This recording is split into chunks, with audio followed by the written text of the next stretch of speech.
बिस्मिल्लाहिर्रहमानिर्रहीम। अस्सलाम वालेकुम जनाब। स्टोरीज़ मैंने 9 शेयर करनी हैं। 9 स्टोरीज़ बहुत ही अहम स्टोरीज़ हैं। इमरान खान ने कौम और आर्मी चीफ से मुआफ़ी मांग ली, बहुत ही अहम मामला है, इस पर बात करेंगे। जस्टिस सरदार तारिक मसूद को उमर अता बंदियाल का फ़ोन, इस पे भी बात करेंगे। और सऊदी अरब के बाद मज़ीद 6-7 इस्लामी ममालिक इसराइल को तस्लीम कर लेंगे। ये किसने कहा है, इस पे भी बात करेंगे। और साथ ये भी कि एक ही शहर में, एक ही, मैं पूरे पाकिस्तान की बात नहीं कर रहा, एक ही शहर में 70% से ज़्यादा गैर कानूनी हाउसिंग सोसाइटीज़, इस पर भी बात करेंगे। नूर मुकद्दम और सारा इनाम के वालिदैन ने प्रेस कॉन्फ्रेंस की है, इस पे बात करेंगे। मुअल्लिम के तशद्दुद से ज़ख्मी बच्चा दम तोड़ गया, इस पे भी बात करेंगे। और चेयरमैन पीटीआई के बग़ैर इलेक्शन अब भौचाल आ गया है, इस पे भी बात करेंगे। सिख रहनुमाओं का कत्ल, कनाडा अकेला क्यों रह गया, इस पर भी बात करेंगे। और इंसानी जिस्म में सूअर के दिल की पैवंदकारी का दूसरा कामयाब ऑपरेशन डॉक्टर कौन था, इस पर भी बात करेंगे। बहुत ही अहम मौज़ूआत हैं भाई।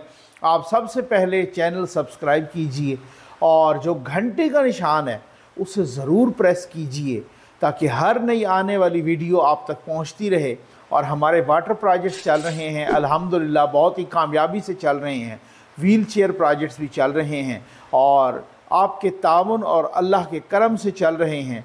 आप तहैया कीजिए कि ज़फ़र नकवी वेलफेयर फाउंडेशन के साथ मिलकर प्यासी इंसानियत को पानी पिलाइए, एक वाटर प्रोजेक्ट ज़रूर लगाइए।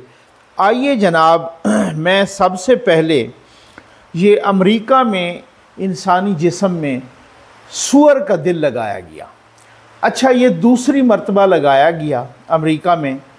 कुछ अरसा पहले आपने सुना होगा कि इंसानी जिस्म में सूअर का दिल लगाया और वो बंदा 2 महीने के बाद चल बसा।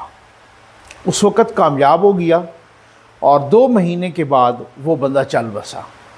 अब एक मर्तबा फिर एक दूसरे बंदे को सूअर का दिल लगाया गया। दोनों ही गैर मुस्लिम थे। ये भी तकरीबन काफ़ी एजड बंदा था, बंदा है, कोई 50+ है। तो इनको भी जो है ना सूअर का दिल लगाया गया, कामयाब ऑपरेशन किया गया। अब डॉक्टर्स ने कहा है कि इनकी सर्जरी कामयाब हो गई है। वो ख़ुद सांस ले रहा है, वो ख़ुद कुर्सी पे बैठ सकता है, वो ख़ुद थोड़ा बहुत अब चल सकता है वग़ैरह। तो अब इसकी वो कह रहे हैं कि उन्होंने हमारे साथ बहुत तामुन किया। उनको तमाम जो रिस्क इन्वॉल्व थे वो बताया गया था। डॉक्टर्स ने बाकायदा उनका शुक्रिया अदा किया कि भैया हम आप पे तजर्बा कर रहे हैं, तो ड्यूरिंग ऑपरेशन भी आप फौत हो सकते हैं। तो खैर उन्होंने तामुन किया कि मैं किसी भी कॉन्सिक्वेंसेस के लिए तैयार हूँ। और डॉक्टर्स ने कहा है कि अब वो बच गया है और अब ये कामयाब तजर्बा है। ज़ाहिर है जो उन्होंने पहले ऑपरेशन के वक्त जो कुछ खामियां रह गई होंगी तो उसको भी यहाँ पर। सबसे बड़ी बात यह है कि इन डॉक्टर्स की टीम में जो एक नुमाया डॉक्टर हैं वो पाकिस्तानी डॉक्टर हैं और उनका नाम मंसूर मुहय्यद्दीन है। अब इसमें ज़ाहिर है बहुत सारे हवालों से, ख़ास तौर पे मुसलमान के हवालों से, जो यहाँ तक कि जो आम तौर पे उनका इस ऐसी चीज़ का नाम लेने तक भी गवारा नहीं करते, तो कौन सा मुस्लिम होगा कि जो सूअर का दिल अपने जिस्म में पैवंदकारी ट्रांसप्लांट कराना चाहेगा। ये बहुत ही मुश्किल नहीं बल्कि नामुमकिन बात है। लेकिन साइंस की, मेडिकल साइंस की दुनिया में एक बहुत बड़ा इनकलाब है अगर ऐसी बात है कि ट्रांसप्लांटेशन, हार्ट की ट्रांसप्लांटेशन अगर वो कामयाब हो जाती है। लेकिन फिर साथ ये है कि अगर सूअर के दिल की ट्रांसप्लांटेशन, तो फिर बकरे के दिल की ट्रांसप्लांटेशन क्यों नहीं हो सकती, बछड़े के दिल की ट्रांसप्लांटेशन क्यों नहीं हो सकती। खैर, अगर ऐसी बात वो भी अगर हो सकती है तो ये साइंस, मेडिकल साइंस की दुनिया का एक बहुत बड़ा कारनामा है। वो उसमें मजहबी एतबार से अपनी जगह, लेकिन ये बहुत बड़ा कारनामा है अगर वो सर्वाइव कर जाता है तो, वगैरह। चेयरमैन कुछ रोज़ पहले कहा था अमेरिका में, ये 2 रोज़ पहले वहीं पे गए हुए हैं वज़ीर आज़म साहब, और वो फिर जो है ना अमेरिका में वो कह रहे हैं कि जनाब उन्होंने एक इंटरव्यू दिया और कहा कि इमरान ख़ान के बग़ैर भी मुनसिफ़ाना इलेक्शन हो सकते हैं। इलेक्शन कमीशन ने कराने हैं, इसमें फ़ौज का कोई दखल नहीं है। और ये वज़ीर आज़म साहब ने कहा है। भाई ठीक हो गया ना, आप ऐसे ना है मुझ पे थोप दें। ये वज़ीर आज़म साहब ने फरमाया है, जो निगरान वज़ीर आज़म साहब ने, उन्होंने कहा है इसमें कोई आर्मी का दखल नहीं है और इलेक्शन कमीशन ने करवाने हैं। और चेयरमैन इमरान ख़ान के बग़ैर और उनके वो साथी जो 9 मई में जो 9 मई के वाक़यात में मुलविस हैं और जो कैद हैं, उनके बग़ैर भी मुनसिफ़ाना इलेक्शन हो सकते हैं। इस बयान के आने के बाद एक भूचाल सा आ गया पीटीआई में, और पीटीआई के अंदर एक रिएक्शन आया और उन्होंने कहा कि जी इमरान ख़ान के बग़ैर इलेक्शन गैर कानूनी, गैर आइनी, गैर अखलाकी, नाइंसाफ़ी होंगे। ठीक है ना, शुक्र है आपको याद भी आ गया कि इमरान ख़ान के बग़ैर इलेक्शन गैर आइनी और गैर कानूनी होंगे। जब जनरल फैज़ जा रहे थे अदालतों में और वो जजेस से मुलाकातें करके कह रहे थे कि ख्याल रखना इलेक्शन से पहले नवाज़ शरीफ और मरियम नवाज़ बाहर नहीं आने चाहिए, इनको बेल नहीं मिलनी चाहिए। ठीक है, अदरवाइज़ अगर इनको बेल मिलती है तो हमारी 2 साल की मेहनत ज़ाया हो जाएगी। उस वक़्त आप लोग छलांगे लगा रहे थे, उस वक़्त आप लोग बिल्कुल फूले नहीं समा रहे थे, है ना।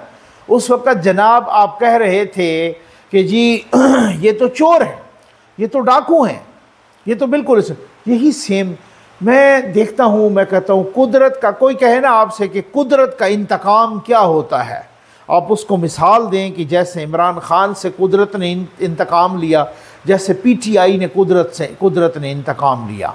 और आपको कोई कहे कि मुकाफ़ात अमल की रीसेंट और बेहतरीन मिसाल क्या है, आप उसको फिर भी यही मिसाल दे सकते हैं कि ये मुकाफ़ात अमल की बेहतरीन मिसाल है। मैं कभी भी नहीं कहूँगा, क्योंकि ये वही बात है कि जनाब जिस तरह से फरमाते थे ना खैर से शहरयार अफरीदी साहब, जान अल्लाह को देनी है। जी हाँ, मैं कभी भी नहीं कहूँगा कि जो अब हो रहा है वो सब ठीक है, ठीक हो गया ना। लेकिन मैं ये ज़रूर कहूँगा कि जिस तरीके से इमरान ख़ान ने 9 मई के वाक़यात को अपने तमाम उन कारकुनों को, उन रहनुमाओं को धकेला, जिस तरीके से पूरा एक प्लानिंग से बनाया, एक बैकग्राउंड और एक प्लेटफॉर्म बनाया, उन्होंने आर्मी चीफ को, DGISI को, DGC को गलत नामों से पुकारा। किसी को गद्दार कहा, किसी को मीर जाफ़र कहा, किसी को मीर सादक कहा, किसी को क्या कहा, न्यूट्रल उस अंदाज में, तंज़िया अंदाज में कहा, किसी को डर्टी हैरी कहा। इस तरीके से धुतकारा, इस तरीके से आर्मी का मोराल डाउन किया, इस तरीके से पाक फ़ौज पर हमले किए, इस तरीके से रियासत के ख़िलाफ़ जंग की। और 9 मई को तो अंत ही हो गया ना। 9 मई को तो बिल्कुल ऐसे जैसे कोई दुश्मन भी हमला नहीं करता मुल्क पर, इस तरीके से हमला किया। आजकल वो कहते हैं जी हम तो ट्रैप में आ गए थे। क्यों? आप अंधे थे? आपका शऊर नहीं था कि आप ट्रैप में आ गए थे? इस तरह से तो इंडिया भी नहीं कर सका जिस तरीके से आपने किया।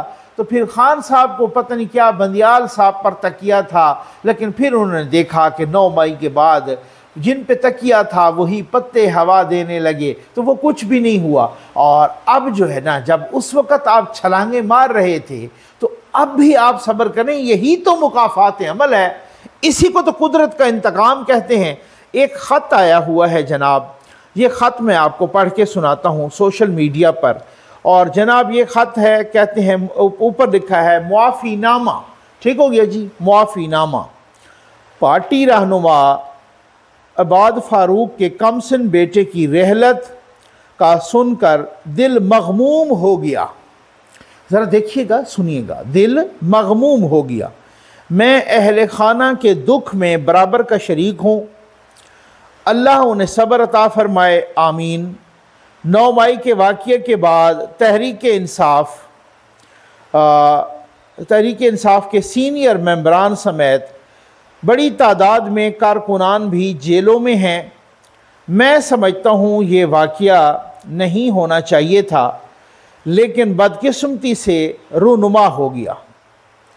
मैं बहैसियत पार्टी चेयरमैन अफवाज पाकिस्तान समेत पूरी कौम से मुआफ़ी मांगता हूँ और जनाब आर्मी चीफ से गुजारिश करता हूँ कि 9 मई के वाक़ये में मुलव्वस कारकुनान की सज़ाओं में कमी की जाए। मैं वादा करता हूँ कि मुस्तकबिल में पार्टी का कोई भी रुकन कानून को हाथ में नहीं लेगा। इमरान खान 21/9/2023 दस्तखत हुए हैं। ये ख़त जब मैंने पहली दफ़ा पढ़ा, बाद औक़ात ऐसा होता है कुछ चीज़ों को मैं जानबूझ के एक आध दिन लेट करता हूँ, उसकी वजह से मैं वहम की हद तक एहतियात करता हूँ। और अब चूँकि रिएक्शन भी आ गया है कल तहरीक इंसाफ का, और इस पर मैं बात करता हूँ। मैंने जब ये ख़त पहली दफ़ा पढ़ा, मैं फ़ौरन नतीजे पे पहुँच गया। पहले तो मुझे ये पता चला कि जनाब ये जो ख़त के ऊपर दस्तखत हैं ये इमरान खान की जाली दस्तखत हैं। उन दस्तखतों के साथ ये मिलते जुलते दस्तखत किए गए हैं, नंबर 1। ठीक है। दूसरी बात ये है कि इसी से मुझे पता चल गया कि ये ख़त असली नहीं है, ये ख़त जाली है। दूसरी बात, जब मैंने ये ख़त पढ़ा तो मैंने कहा कि इमरान खान की राइटिंग नहीं हो सकती अगर उनकी राइटिंग उर्दू की। पहली बात तो ये है कि वो उर्दू लिख ही नहीं सकते, और वो इंग्लिश में ही लिखते हैं, और इंग्लिश में भी जिस तरीके से लिखते हैं वो आपको पता है पॉइंट्स बुलेट्स लिखते रहते हैं। तो वो इतना लंबा ना इंग्लिश लिख सकते हैं ना उर्दू, लेकिन इंग्लिश तो लिख सकते हैं, उर्दू इतनी इस तरह से नहीं लिख सकते। और मैं मग़मूम हो गया हूँ, और ये मग़मूम हो जाना और ये उसके बाद रूनुमा होना और ये वगैरह वगैरह, ये इतने मोटे अल्फाज खान साहब को नहीं लिखने आते, उनको पढ़ने नहीं आते, तो उनको लिखने कब आते हैं। ये खुद को इतनी रॉकेट साइंस नहीं थी, उसी वक्त समझ आ गए। लेकिन वो रिएक्शन आना, रद्द-ए-अमल आना ज़रूरी।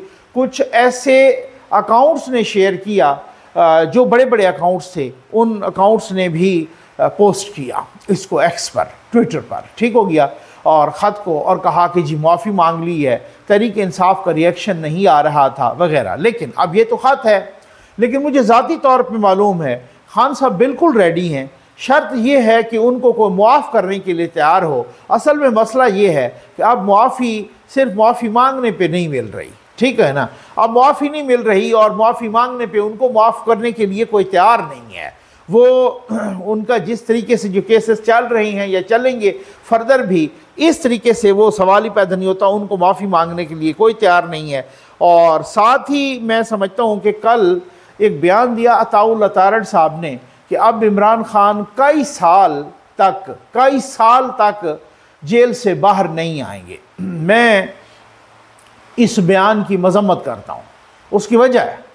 उसकी वजह यह है कि जब ये तहरीक इंसाफ के लोग इस तरह के बयानात देते थे तो फिर हम कहते थे कि आप कौन होते हैं इस तरह के बयानात देने वाले। आप कोई अदालत हैं, आप कोई जज हैं, आप अदलिया हैं। ये इंसाफ के कत्ल के मुतरादिफ है, और ये अपने ऊपर खाम खा का इल्ज़ाम धरने के मुतरादिफ हैं। भाई आप कानून और आइन को आप अपना रास्ता लेने दें, आप इंसाफ को अपना रास्ता लेने दें, आप अदलिया को फ़ैसले करने दें। आप जो है ना, जिस तरीके से जो उन्होंने किया है, पुट्ठे काम किए हैं, और जिस तरीके से उन्होंने भांड मारे हैं, उस तरीके से कानून उनके साथ निपटे। यानी आपको बिल्कुल ही कतन नहीं कहना चाहिए। ये मुखालिफिन यही कहेंगे कि जी इन्होंने कहा था तो वही हुआ है, ये पिछले भी ऐसे ही कहते रहे हैं। इस तरीके से एहतियात करनी चाहिए। जस्टिस तारिक मसूद साहब को उमर अताब बंदियाल का फ़ोन, ये फ़ोन उस वक़्त आया, आजकल नहीं आया। ये फ़ोन जस्टिस तारिक मसूद साहब को उस वक़्त आया कि जब वो ख़ुद चीफ़ जस्टिस थे। यानी अब तो वो फार्मर चीफ़ जस्टिस हैं, साबिक चीफ़ जस्टिस हैं उमर अताब बंदियाल। लेकिन जस्टिस उमर अताब बंदियाल जब चीफ़ जस्टिस थे, उस वक़्त जस्टिस तारिक मसूद को उनका फ़ोन आया। और ये फ़ोन क्यों आया? जस्टिस तारिक मसूद साहब, चूँकि आपको पता है कि सुप्रीम जुडिशल काउंसिल के मेंबर अब भी हैं, उस वक़्त भी थे, ठीक है ना। सुप्रीम जुडिशल काउंसिल के मेंबर एक चीफ़ जस्टिस होता है, 2 सीनियर मोस्ट जजेस होते हैं और सुप्रीम कोर्ट के, और 2 सीनियर मोस्ट हाई कोर्ट्स के जजेस होते हैं, ठीक हो गया। तो 5 लोग होते हैं सुप्रीम जुडिशल काउंसिल में।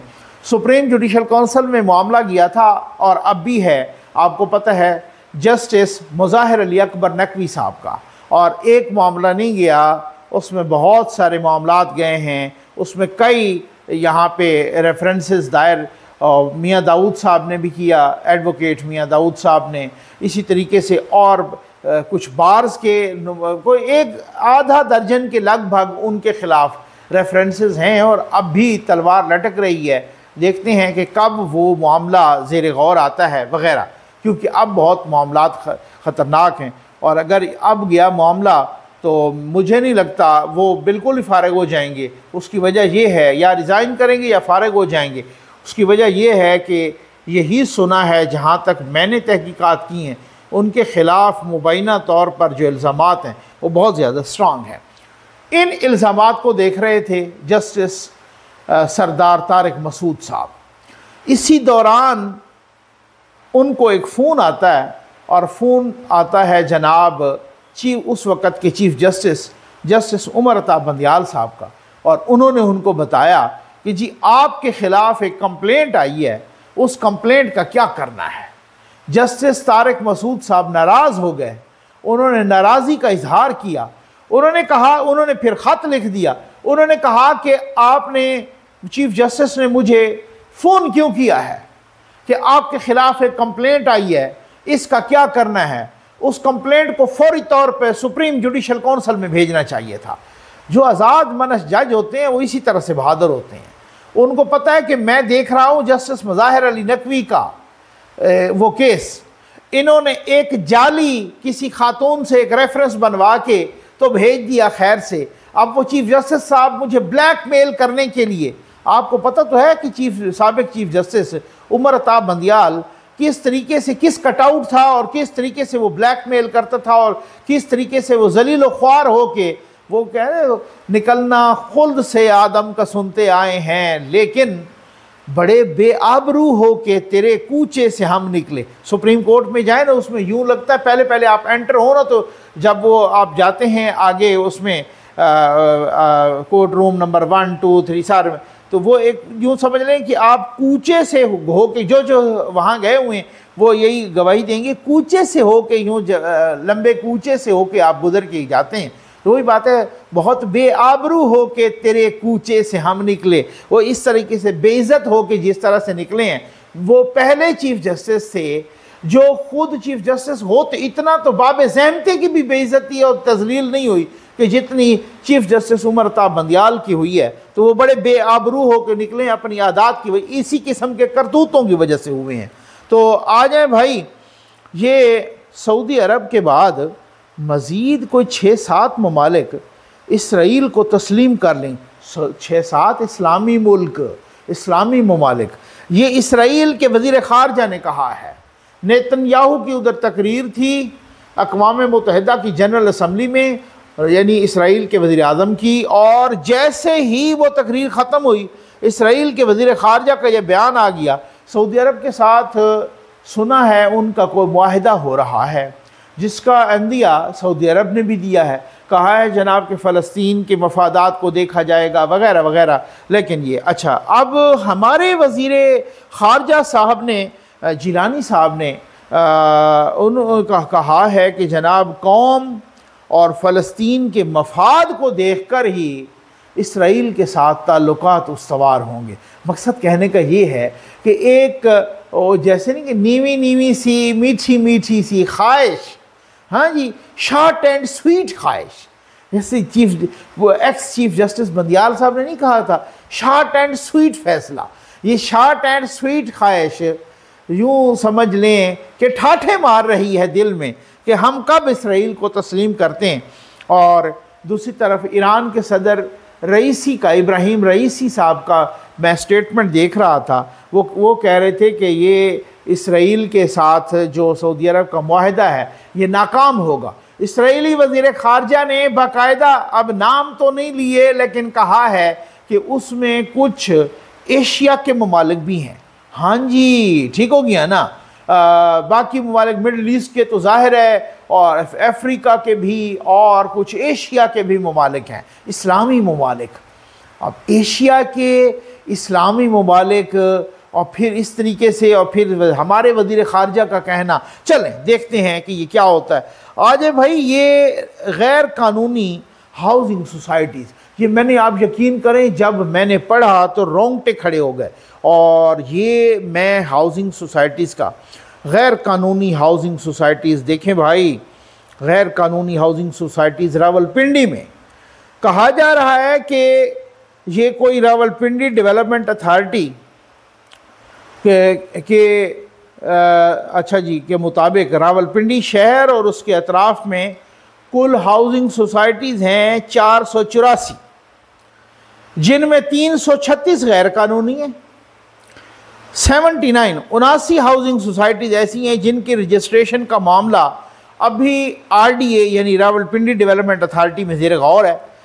484 में सिर्फ 69, एक कम 70, 69 हाउसिंग सोसाइटीज़ ऐसी हैं जो गैर कानूनी हाउसिंग सोसाइटीज़ में तख्तपड़ी में वाक़ बहरिया टाउन का रफ़ी बलाक, अडियाला रोड पर वाक़ बहरिया टाउन फ़ेज़ 9 और फ़ेज़ 8, कलर सैदा रवात में वाक़ बहरिया टाउन, रवात में वाक़ national police foundation cooperative housing society, चक्री रोड पर वाक़ अल हरम सिटी फ़ेज़ 2, ठलियाँ कटियारियाँ में वाक़ ब्लू वर्ल्ड सिटी, चकलाला में वाक़ लायर्स टाउन, कोटा कला में वाक़ गुलरेज हाउसिंग स्कीम और ठलियाँ में वाक़ एयरपोर्ट टाउन, और ढागल में वाक़ GDCL एम्प्लाइज़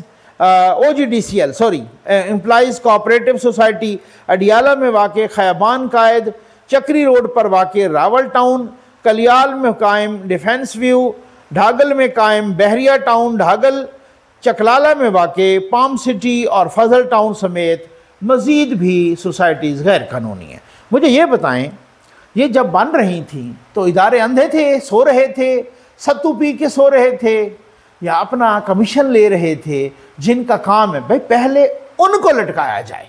मैंने इसी वजह से तो कहा था ना भाई, अगर स्मगलिंग हो रही है ना, या हो रही थी, और आर्मी चीफ साहब ने नोटिस लिया है और अब काफ़ी हद तक रुक गई है, या बाकियों के ख़िलाफ़ एक्शन है, पहला एक्शन आप जब से भी हो रही थी, जो भी कोर कमांडर क्वेटा थे, पहले उनको लटकाएं।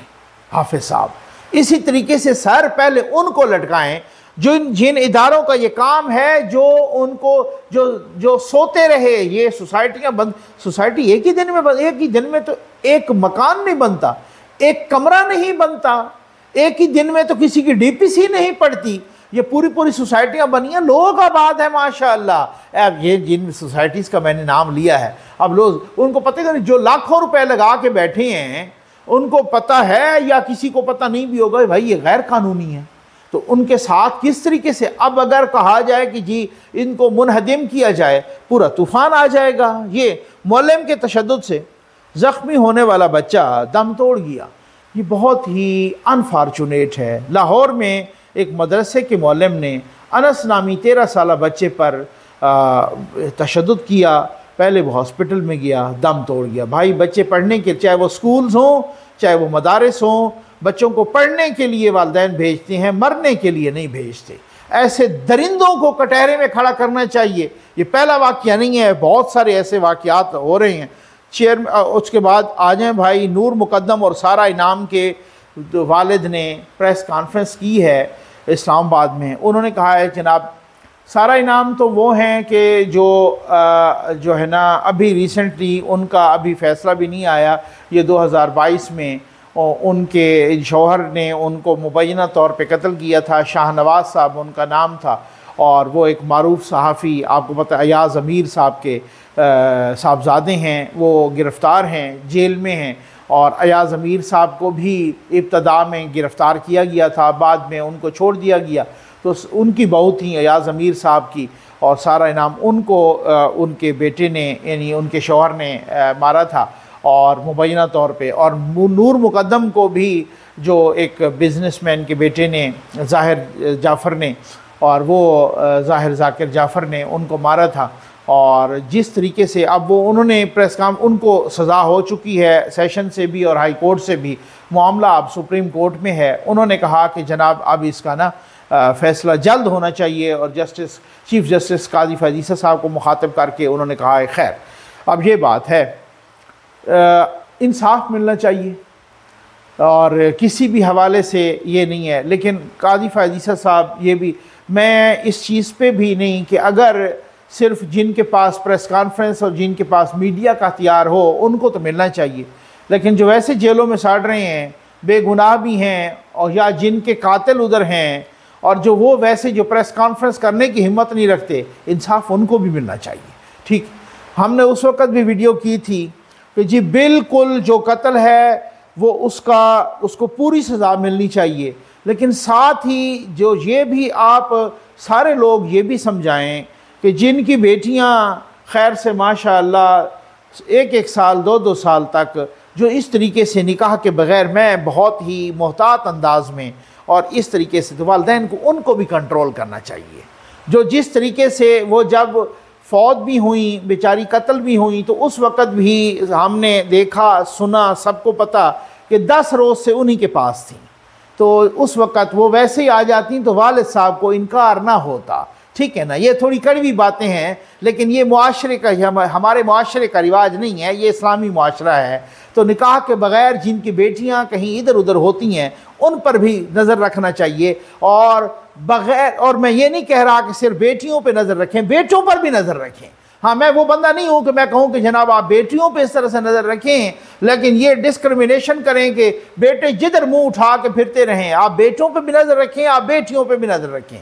तो फिर जब इस तरह की वो बातें होती हैं तो अफसोस ज़रूर होता है, और लेकिन मैं समझता हूँ कि इस तरह से नहीं होना चाहिए। सिख रहनुमाओं का कत्ल, कनाडा अकेला रह गया भाई, और कनाडा जिस तरीके से अकेला रह गया है, मैं हैरान हूँ। उनसे सवाल भी हुआ, कनाडा के वज़ीर आज़म ने कहा कि भाई बात यह है कि हम जो है ना, हमारे पास सबूत हैं। इंडिया ने जिस तरीके से धमकियां देना शुरू कर दी, वो मेजर गोरेवारिया जिस तरीके से धमकियां दे रहा है उनको, और जिस तरीके से कह रहा है तुम्हारी ऐसी की तैसी करेंगे। दूसरे रहनुमा, उन्होंने कहा था कि दूसरे रहनुमा को भी उनको हम कत्ल करेंगे, और वो कत्ल हो भी गया दूसरा भी। और यहाँ पर कनाडा के सफ़ीरों को उन्होंने धमकियाँ देना शुरू कर, बदमाशी देखें आप ज़रा, उन सफ़ीरों को उन्होंने धमकियाँ देना शुरू कर दी। ठीक है, और वो जनाब उनके वज़ीर आज़म ने कहा कि हमारे पास सबूत हैं कि इंडिया मुलव्वस है इसमें, सिख रहनुमा के कत्ल में। और लेकिन उसके बावजूद साफ सूंघ गया अमेरिका को भी, बरतानिया को भी, यूरोप को भी, ऑस्ट्रेलिया को भी। वो जो बड़ी बड़ी छलांगे मार रहे थे पाकिस्तान में, जो 60 बंदा सेनेटर ख़त लिख रहा था कि जी पाकिस्तान में बड़ी हुकूक की वायलेशन हो रही है, उनकी बॉर्डर के करीब लगते उनके पड़ोसी में जिस तरह की वायलेशन हुई है, अब उन सब को सांप सूंघ गया है। क्यों?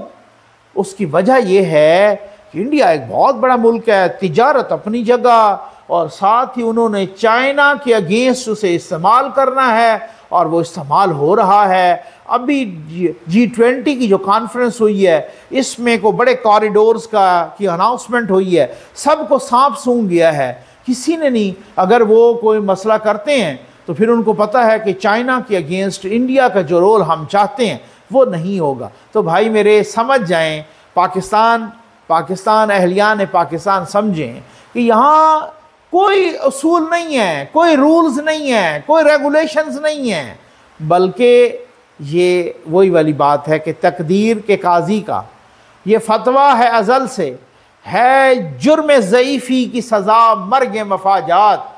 इसीलिए तो नवाज शरीफ साहब ने कहा था कि अपने घर को ठीक करो, यानी अपनी मंजी तले डांग फेरो। हमने उस वक़्त उन्हें कहा था ये गद्दार है, ये इंडियन एजेंट है, ठीक हो गया ना।